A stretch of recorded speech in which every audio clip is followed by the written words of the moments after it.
The strange objects appeared on Earth's long-range scanners on a quiet Tuesday morning. 6 of them, moving in perfect formation, approaching from somewhere beyond Mars. They weren't asteroids. They weren't comets.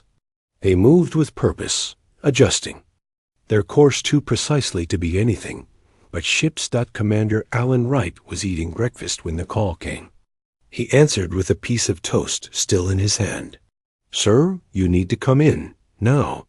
20 minutes later, Alan stood in the control room of the North American Weather Control Agency, staring at the main screen. The objects were clearer now, sleek.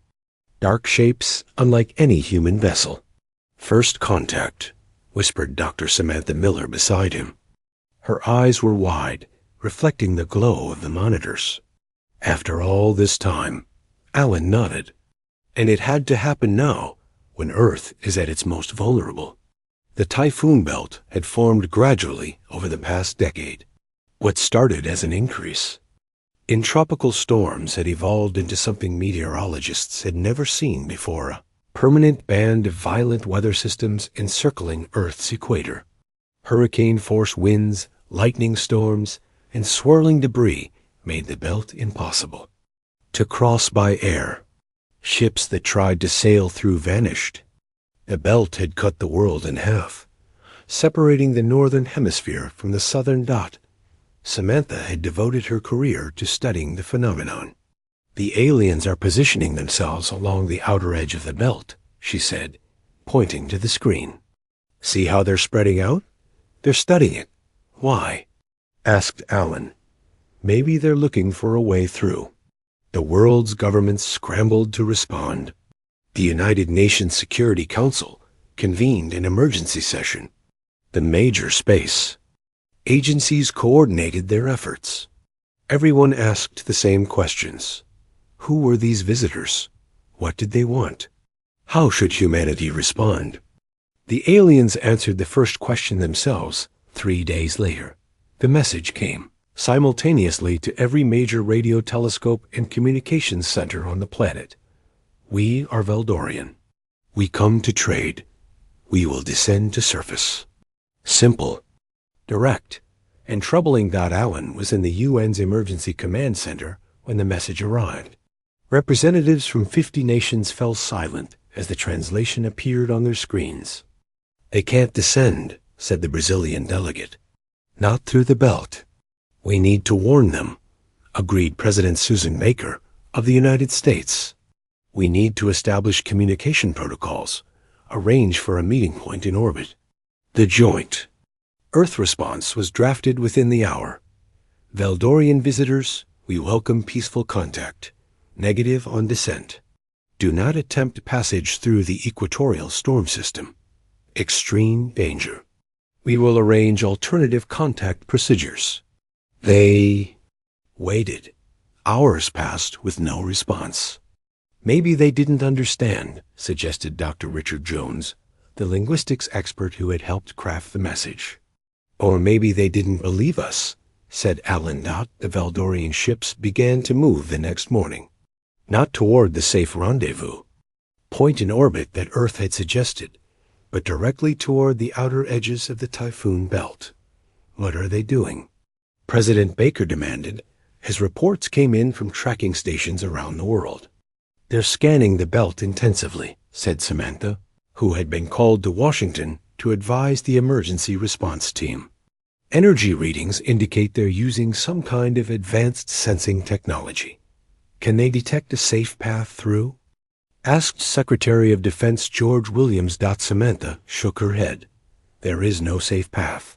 That's what we've been trying to tell them." Alan stood by the window, watching storm clouds gathering on the horizon. A normal storm, nothing like the monsters that raged in the belt. "We don't know their technology. Maybe they have ways to protect their ships that we can't imagine. Or maybe they're just arrogant," said Williams. "Assuming their advanced tech makes them invulnerable. They sent another warning. And another." The Veldorians didn't respond. At 40-8 hours later, the alien ships changed formation. Instead of their spread-out observation pattern, They formed a straight line. Then, one by one, they descended toward the Typhoon belt dot in weather monitoring stations around the world. Scientists watched in horror. "They're really doing it," Samantha said, her voice barely above a whisper. "They're going in." The first ship hit the outer layer of the belt. For a moment, it seemed to be holding steady, pushing through the violent winds. Then the storm swallowed it. The second ship adjusted its approach slightly, perhaps learning from the first. It penetrated deeper before it too vanished from sensors. Third ship tried a steeper angle. Lightning struck it, repeatedly massive bolts of electricity far stronger than anything seen in normal storms. The ship's energy field flickered visibly before failing completely. One by one, all 6 ships entered the belt. None emerged. For 3 days, the world held its breath. Had the aliens found a way through after all? Would they suddenly appear in the skies over some city? The answer came when a fishing boat off the coast of Indonesia reported strange debris floating in the water. Metal unlike anything on Earth. Components that seemed to glow from within. The remains of something that had once been a ship. Similar reports began coming in from coastlines around the world. The Caribbean, Australia, West Africa.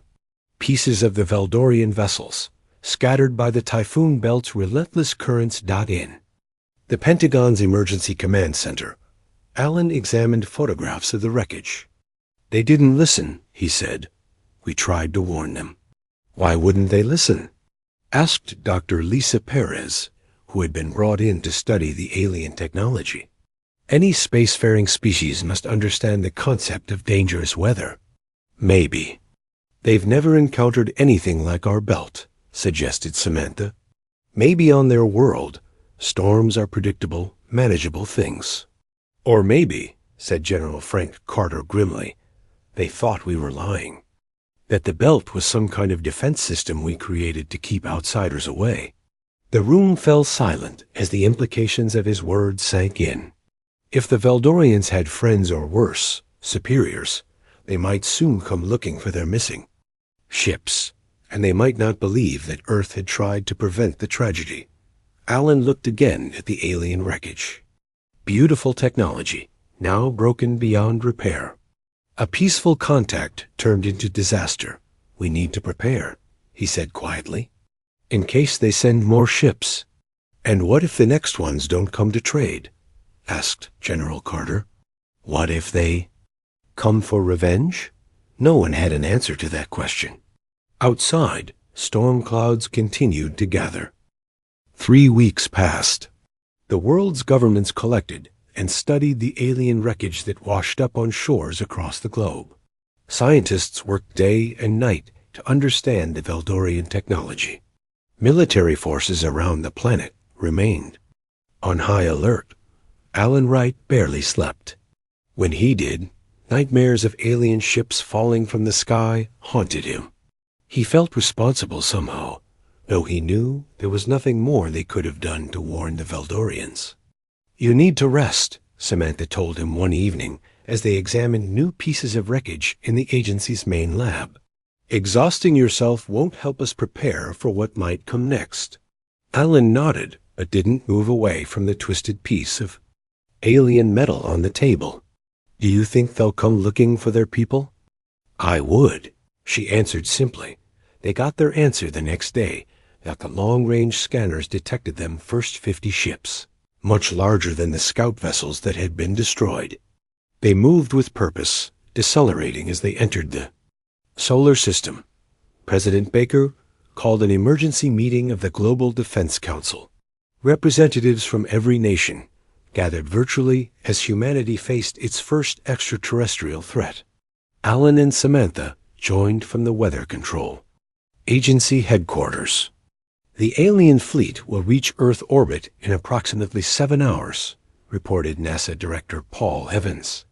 Their energy signatures are much stronger than the scout ships. These appear to be military vessels.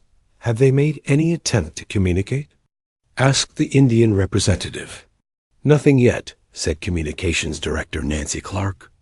We've been broadcasting messages of peace and explanation on all frequencies, but they haven't responded.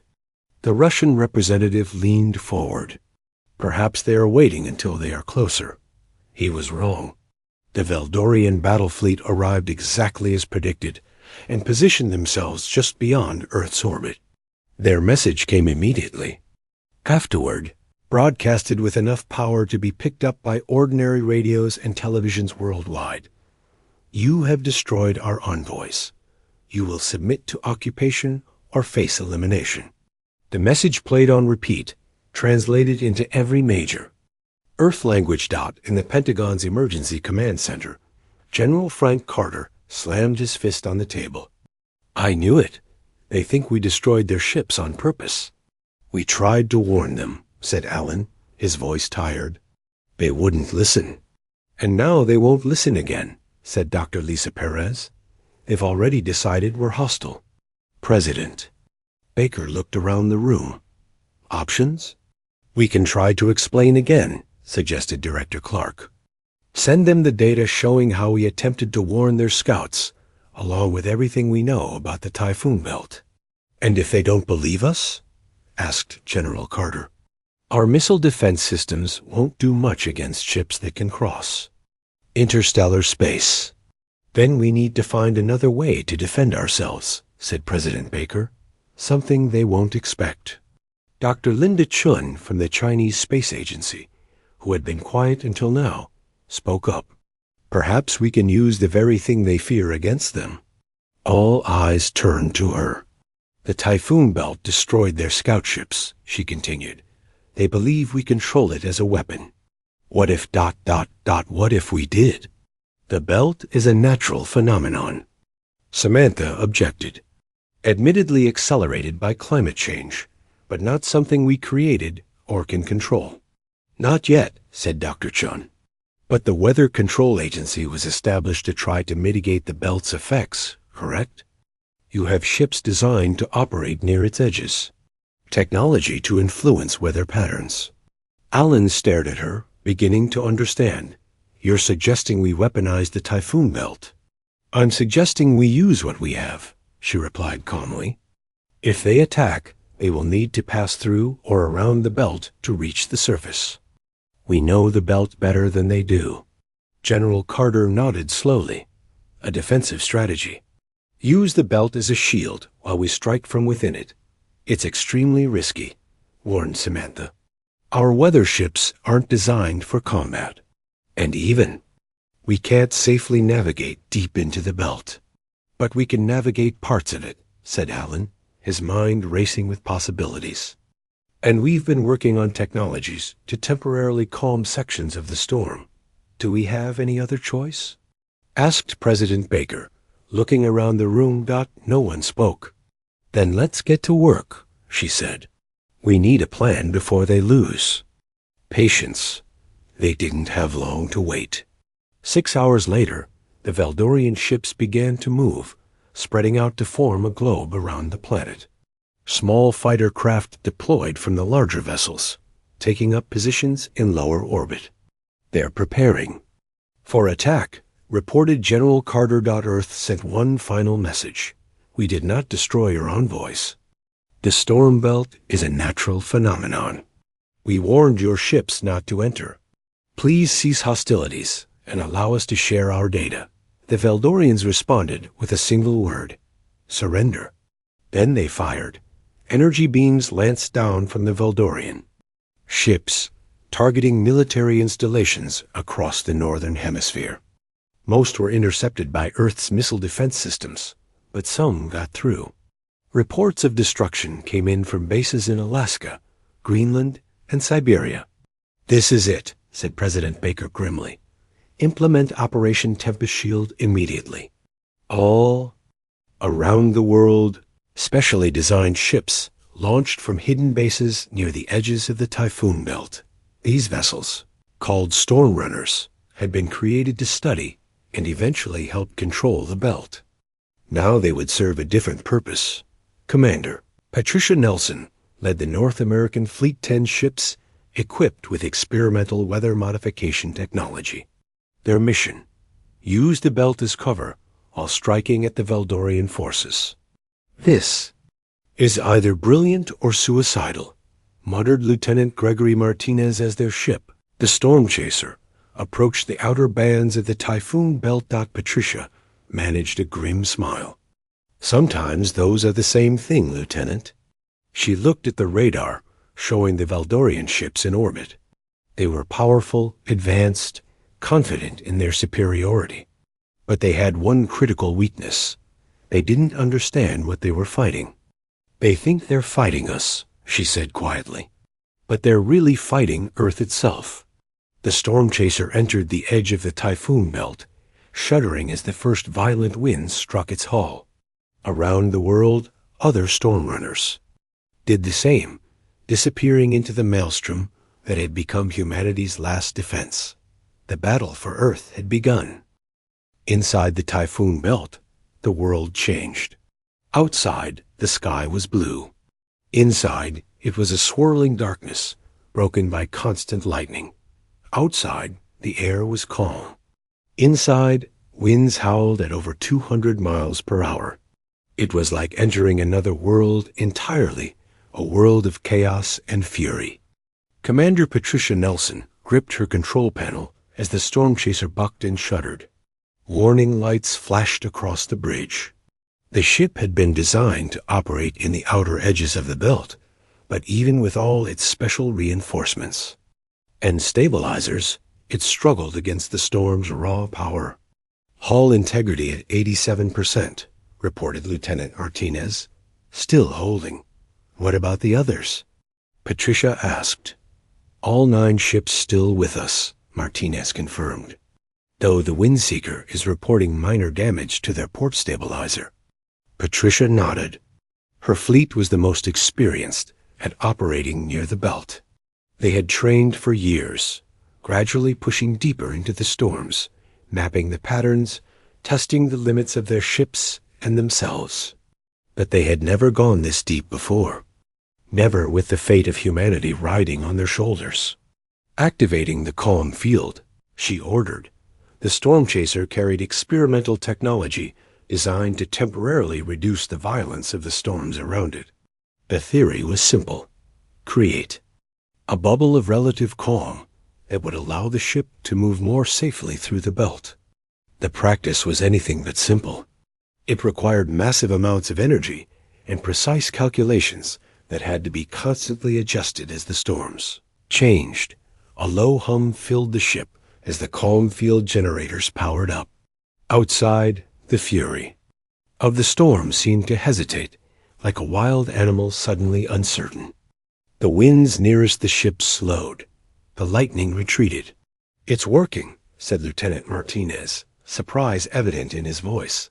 Better than in the tests. Don't get too excited, Patricia warned. We're still in the outer bands. It gets worse the deeper we go. Their plan was audacious. The Veldorian ships were bombarding Earth from orbit, focusing on military targets in the northern hemisphere. They couldn't reach the southern hemisphere directly because the Typhoon belt blocked their sensors and scattered their energy weapons. To hit targets on the other side of the planet, they would need to move their ships, making them vulnerable. The Stormrunner fleets would use the belt as cover, emerging at unexpected points to strike at the Veldorian vessels before disappearing back into the storms. Hit and run.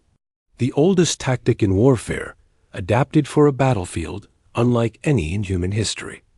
Back at the Weather Control Agency headquarters, Alan Wright and Samantha Miller monitored the operation. The main screen showed the positions of all 30 Stormrunner ships now hidden within the belt, along with the Veldorian fleet in orbit. The Chinese and Russian fleets are in position, Alan reported. European fleet is approaching their exit point. Samantha studied the weather data pouring in from satellites and sensors within the belt. The storms are intensifying in the western Pacific sector. I'm sending updated routing to the Asian fleet. The Veldorians continued their bombardment, seemingly unaware of the human ships moving beneath them. Their energy weapons burned through the upper atmosphere, only to be scattered and diffused when they hit the Typhoon belt. Occasionally, a beam would find a gap in the storms and strike the surface, but these hits were rare and random. Aboard the Storm Chaser, deep within the belt, Patricia received the attack order. "All ships, prepare to execute Maneuver Thunderbolt," she commanded. "Calm fields at maximum power. Weapons hot. We emerge in 3 minutes." The Storm Runner ships carried experimental electromagnetic pulse weapons designed to disrupt electronic systems. Against Earth technology, they would cause temporary outages. Against the Veldorians' more advanced systems, well, that was what they were about to find out. "Target acquired," reported the weapons officer, Steve Bennett. "Veldorian cruiser at coordinates 345927. All ships report ready," added Martinez. Patricia took a deep breath. Execute. 10 ships adjusted their course, pushing their calm fields to maximum power as they surged toward a specific point in a Typhoon belt's upper edge. The storms fought against them, but the combined effect of 10 calm fields created a temporary corridor, a brief, fragile path to the world outside. The Storm Chaser burst from the belt first, emerging into clear air like a submarine surfacing from the depths. The other ships followed, forming a tight formation. Above them, a Veldorian cruiser hung in low orbit, its weapons focused on targets below. "It hasn't detected us," said Martinez. "Their sensors must be blocked by the belt's electromagnetic interference." "Not for long," Patricia replied. "Fire main EMP cannons. All ships fire." 10 pulses of concentrated electromagnetic energy surged upward, converging on the alien vessel. The Veldorian ship's shields flickered visibly as the pulses hit once, twice, 3 times. On the 4th hit, the shields failed completely. The 5th through 10th pulses struck the ship directly. The effect was immediate and dramatic. The Veldorian cruiser's lights went out. Its weapons powered down. It began to drift, rotating slowly as its stabilizers failed. "Direct hit!" shouted Bennett. "Their systems are down." A cheer went up across the bridge, quickly silenced as Patricia raised her hand. "No time to celebrate. They'll have detected us now. Back into the belt. Execute Maneuver Stormbreak." The Storm Runner ships turned and dove back toward the swirling darkness of the Typhoon belt. Behind them, other Veldorian vessels were already changing course, moving to investigate what had happened to their comrade.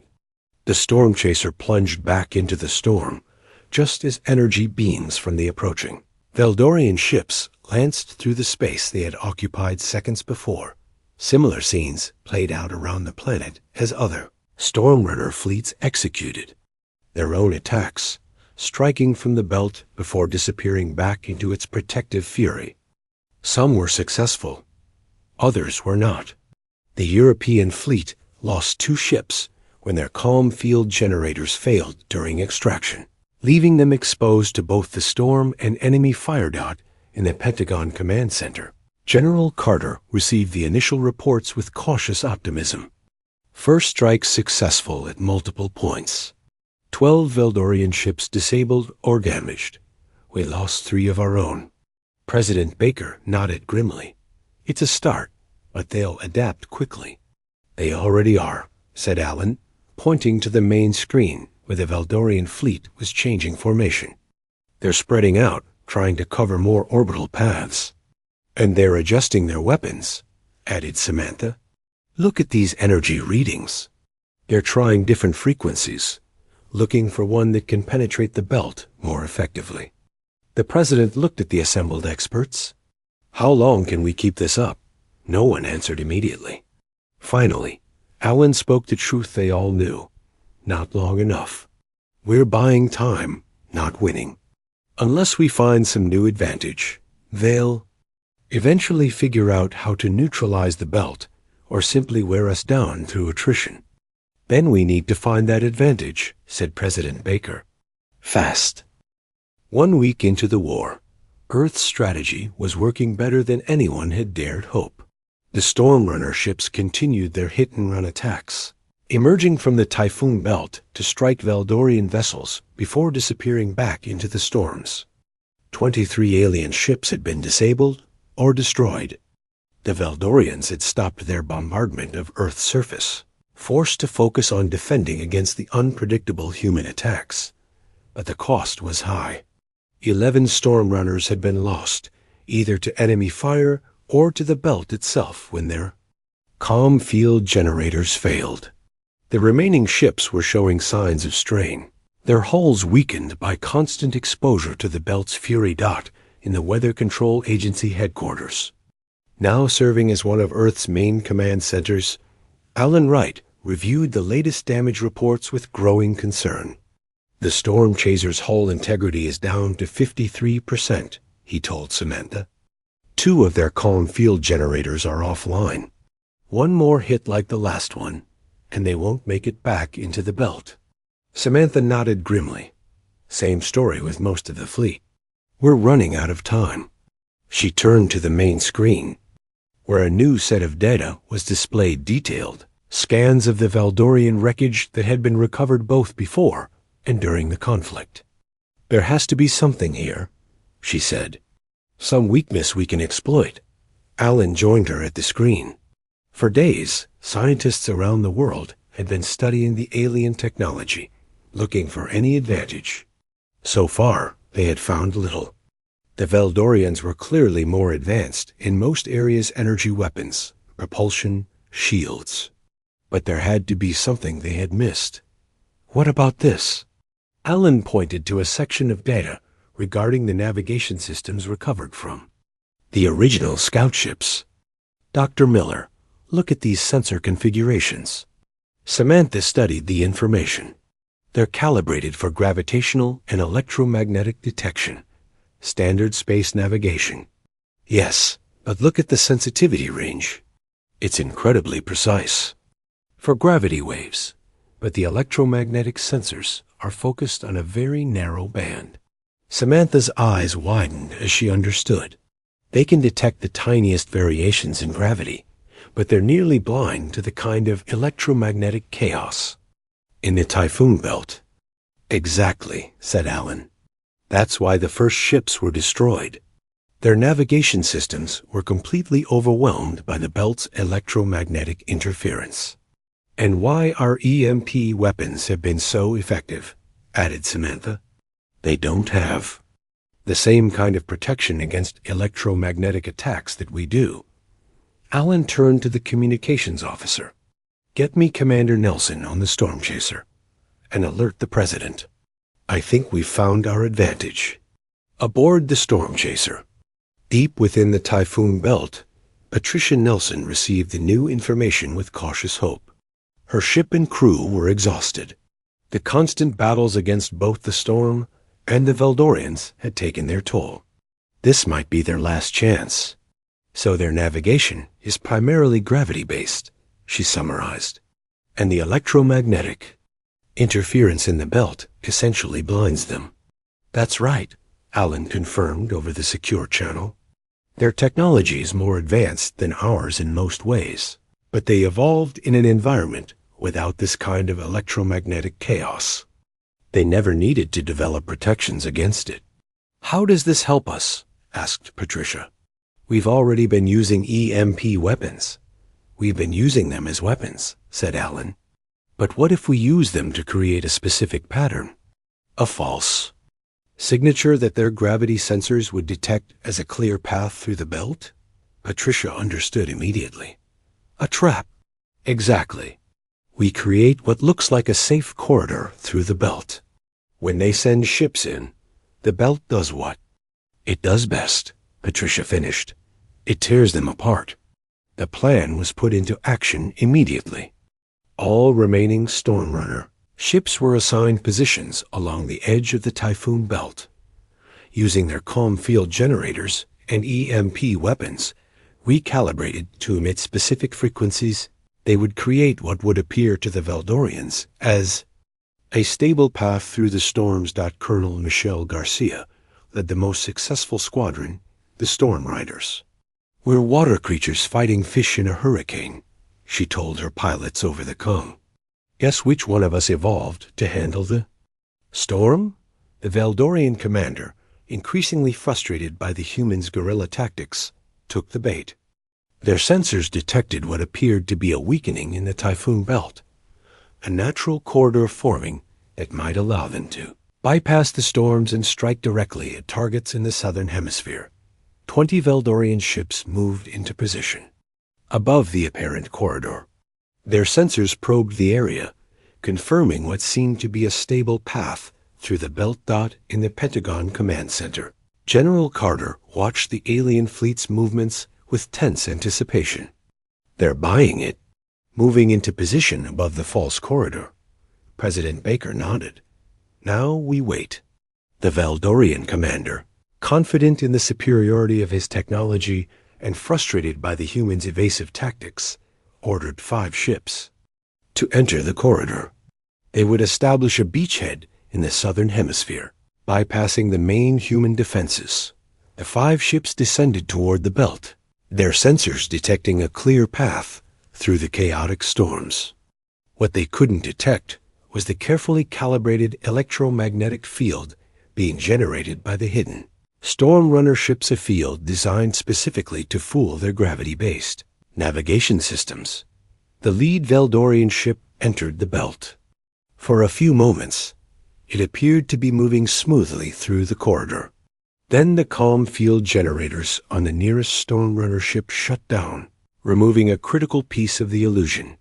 The Veldorian ship suddenly found itself not in a calm corridor, but in the full fury of the Typhoon belt.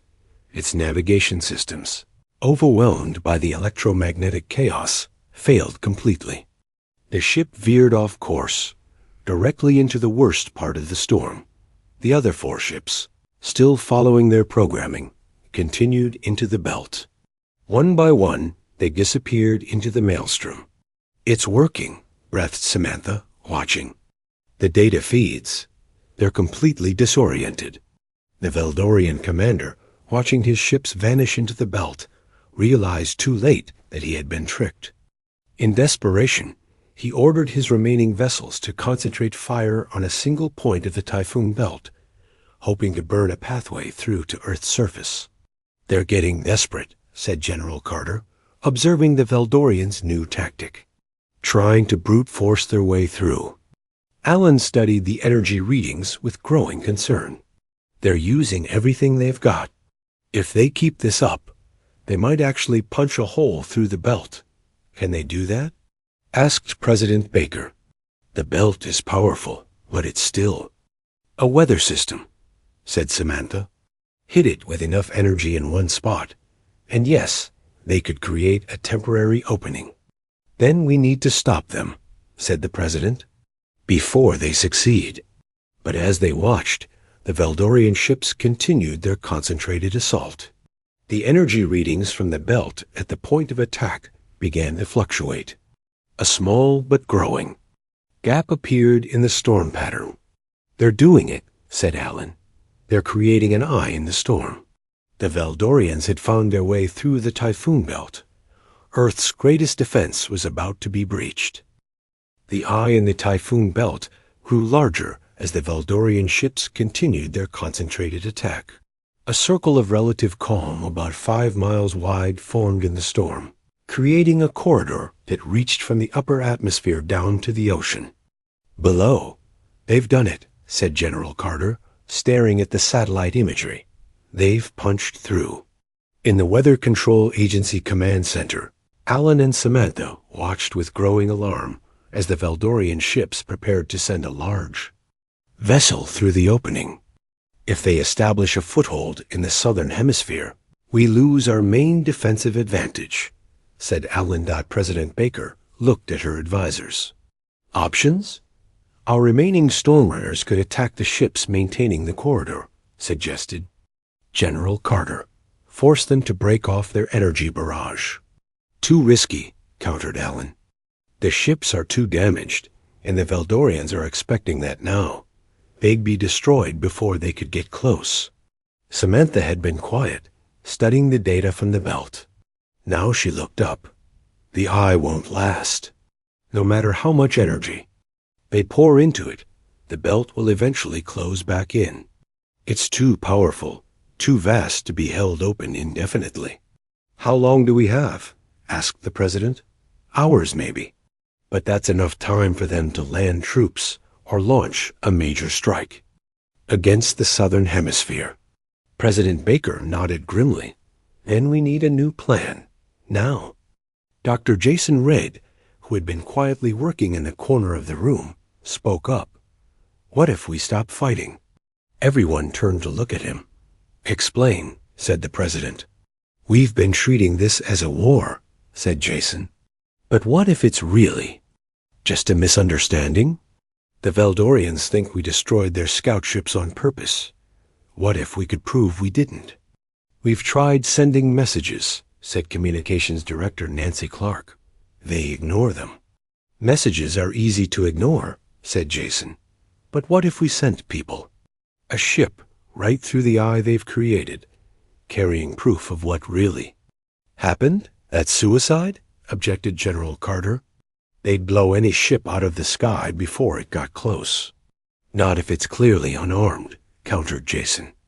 Not if it's broadcasting on all frequencies that it's carrying representatives authorized to negotiate peace. It's still incredibly risky, said Allen. Even if they don't destroy the ship immediately, there's no guarantee they'll listen. Do we have a better option? Asked Jason. They outnumber and outgun us. Our only advantage was the belt, and they've just neutralized that. This may be our last chance to avoid total defeat. President Baker was quiet for a long moment. Then she nodded. Prepare a ship. Small, fast, and obviously unarmed. Dr. Reid, since this is your idea, you'll lead the mission. I'll go too, said Samantha quickly. I understand the belt better than anyone. I can explain what happened to their scout ships. The preparations moved quickly.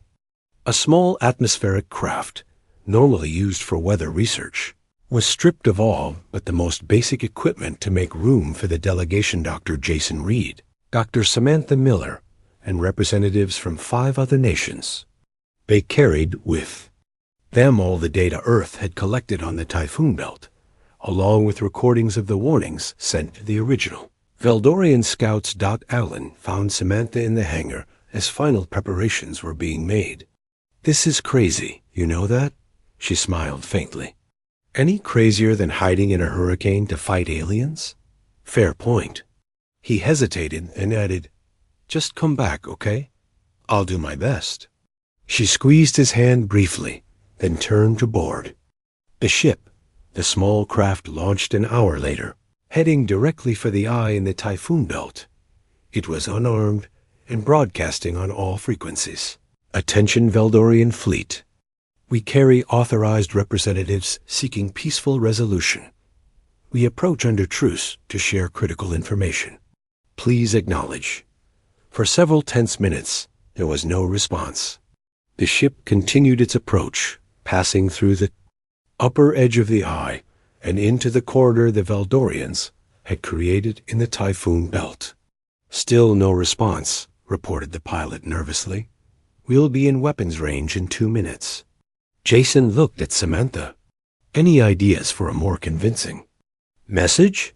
She thought for a moment, then nodded. Tell them we know why their navigation systems failed in the belt. Tell them we can help them avoid the same mistake again. The message was sent. Almost immediately, they received a response. Maintain current course.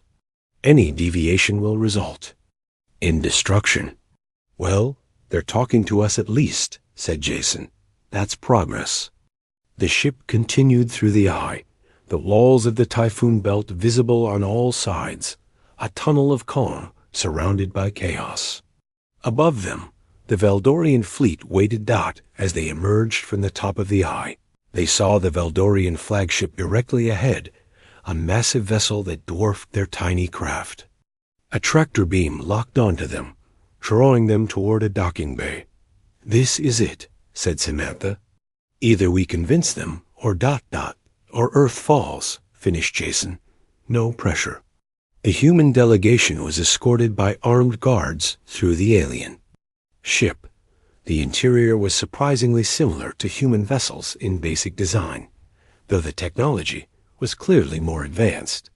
Finally, they were brought to what appeared to be a command center. The Veldorian commander stood waiting for them. Taller than a human, with silvery skin and 4 arms, he regarded them with what seemed to be contempt. "You claim to have information," he said, his words translated by a device on his uniform. "Speak quickly." Jason stepped forward. "We did not destroy your scout ships. Our world did." He gestured to Samantha, who activated a holographic display showing the Typhoon Belt's formation over the past decade. "This is a natural phenomenon," she explained. "Accelerated by our own climate change. Yes, but not a weapon. We tried to warn your scouts not to enter the belt. We have the transmission records to prove it." She displayed the warnings that had been sent, along with data showing how the belt's electromagnetic interference would have affected Veldorian navigation systems. "Your navigation relies primarily on gravity detection," she continued. "It's incredibly precise in space, but the electromagnetic chaos in the belt overwhelms your sensors. That's why your scouts were lost." The Veldorian commander studied the data silently. "If this is true," he said finally, "why did you attack our fleet?" "You attacked us first," countered Jason. "We defended ourselves the only way we could using the belt as cover." For 3 tense hours, the discussions continued. The humans presented their evidence: the formation of the Typhoon Belt, the warnings sent to the scouts, the wreckage that showed how the ships had been destroyed by the storms, not by weapons. Finally, the Veldorian commander spoke. "I will consult with my superiors. Return to your vessel." Back aboard their ship, the human delegation waited anxiously. "Do you think they believed us?" Jason asked. Samantha looked out at the Veldorian fleet, still maintaining the eye in the Typhoon Belt. "I don't know, but at least they're considering it." The answer came 6 hours later. The Veldorian commander himself arrived at their ship. "We have verified your data," he said. "The scout ships were indeed lost to this natural phenomenon, not to your weapons. A grave misunderstanding has occurred." Relief washed over the human delegation. "Then you'll cease hostilities?" asked Jason. "Yes," said the commander, "and more. We will share our atmospheric technology to help you begin repairing your damaged climate. In exchange, we ask for your meteorological expertise to help us navigate your world's unique ... defenses." 1 month later, the first official Veldorian embassy was established in the stratosphere above Geneva. Safely above the Typhoon Belt, the alien ships now orbited Earth peacefully, and the process of cultural and technological exchange had begun. Alan Wright, now Earth's official liaison to the Veldorians, stood with Samantha in the Weather Control Agency's observation deck, looking out at the Typhoon Belt glowing in the sunset. "It's ironic," he said. "Our greatest environmental disaster became our greatest protection." Samantha nodded. "And now it might lead to the solution for climate change, with the Veldorians' help." Alan smiled. They sent ships into Earth's Typhoon Belt, and Wreckage was the only response. "But from that wreckage, we built something better than victory. We built peace," finished Samantha, as they watched the lights of a Veldorian ship moving across the darkening sky.